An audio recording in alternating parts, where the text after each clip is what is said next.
Endeavoring to keep the unity of the Spirit. STEM Publishing, F G Patterson. The unity of the Spirit and endeavoring to keep it. F G Patterson. The unity of the Spirit is that power or principle which keeps the saints walking together in their proper relationships in the unity of the body of Christ. It is the moral realization of its unity, and endeavoring to keep it maintains our relations with all saints according to the Spirit of God, and in the truth. We meet with others in the name of the Lord, on the principle of one body and one Spirit. Ephesians 4 verse 4. We thus endeavor to keep the unity of the Spirit in the bond of peace, and we seek thus to be in the fellowship of the Holy Ghost, who maintains the unity of the body of Christ. Consequently, we find ourselves apart from those who are not in this blessed path, even though they may be perfectly sound in doctrine and godly in life, or who are, perhaps unwittingly, associated with those who are neutral and indifferent to Christ's glory and this truth. We thus meet on a ground wide enough to embrace every member of his body, to the exclusion of none. If those who come are knowingly in connection or association with that which cares not for his truth and glory, it would exclude them from fellowship at the Lord's table. If they are unwittingly mixed up with it, we should be glad to meet with them, but we should feel bound to tell them the ground we take with reference to Christ, and the position they occupy with reference to Christ. This would leave it on their own responsibility to be with us or against us. We could not return to them, while we are told, let them return to thee. Jah 15. Consequently, we could not join with them in gospel work, because they have not God's end in view. God's end is not salvation merely, but that his people should be on earth a living witness for Christ and his body, during his rejection and absence, and with other members of his body, walking in unity and peace.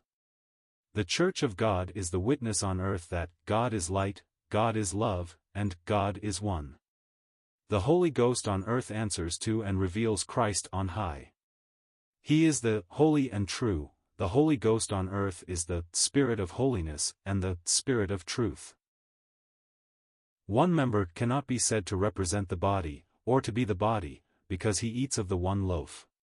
If he comes together in any place, according to God's mind, to eat the Lord's Supper, with other members of the body of Christ, they would be collectively a true expression of Christ's body on earth in that place.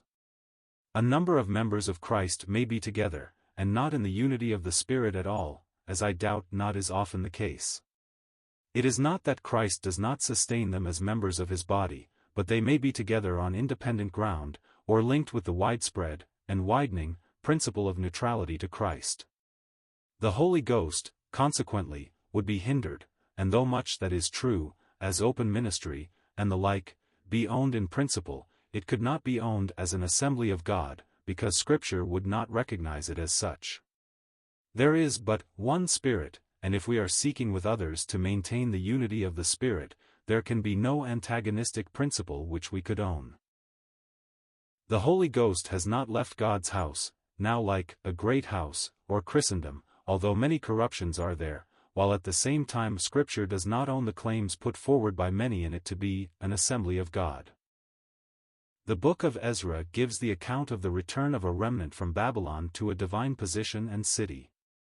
They did not pretend to the former greatness, without that which would answer to these pretensions, but they sought to walk in faithfulness before God, with an empty temple, no Urim and Thummim, no Ark of the Covenant, no glory, but God's Spirit with them, Haggai 2 verse 5, and separation from all that was contrary to him, characterizing their course. See Ezra 1 verses 59 to 63, for 1, and 10:1-9. Analogously, there is now a remnant separated to God from the corruptions around, owning the divine ground of the Church of God before him, pretending to nothing, but seeking to be together in the fellowship of his Spirit on earth, and waiting for Christ's return. They are glad to give the right hand of fellowship to every member of his body who desires to walk in the truth with them in like separation from all that is evil around. I believe it is a day when we must gird up our loins through his grace, and fix our eye upon Christ alone.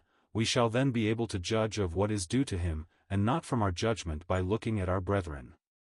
We shall be able then, through his grace, to escape the master corruptions of the day, false doctrines, and the enemy's imitation of the true, the principle of Jannes and Jambres withstanding Moses by a counterfeit. The expression, one body, is used in 1 Cor 12 with reference to all the saints upon earth at any given time. But, ye are the body, is also said in Corinth, as the assembly in that place, that is, that in the ground and principle of their gathering together they were the body, a most important passage. It shows that an assembly of God, to be really such, is ever on the ground and principle of the body. Verse 27. Those who now meet in one place and partake of the one loaf, on this principle, are no more the body of Christ at that moment than at any other time. But they have faith in the truth of it, as seen in their practice, while others who speak of it without practice do not seem to have. The former can show their faith by their works, the only way in which such can be done. The body is not used to express union with Christ. The body is united to Christ by the Holy Ghost. Those who are together in the practice of this truth are endeavoring to keep the unity of the Spirit in the bond of peace. The Holy Ghost constitutes the unity of the body. They are seeking to walk in the fellowship of the Holy Ghost, a divine person who will not bend his ways to us. We must bend our ways, in the truth, to him. People suppose that because they are members of Christ they must consequently have the practice of such a truth. None can have the practice of it, although really members of it, unless in the unity of the Spirit, and with those who have been there before them. It is impossible to have it avowedly apart from such. The common practice of the day is to accept divine principles and terms apart from their practice. Scripture is too strong for this. May our hearts be led into that love of the truth, and love in the truth, and for the truth's sake, that we may be enabled to escape the vortex into which so many are falling.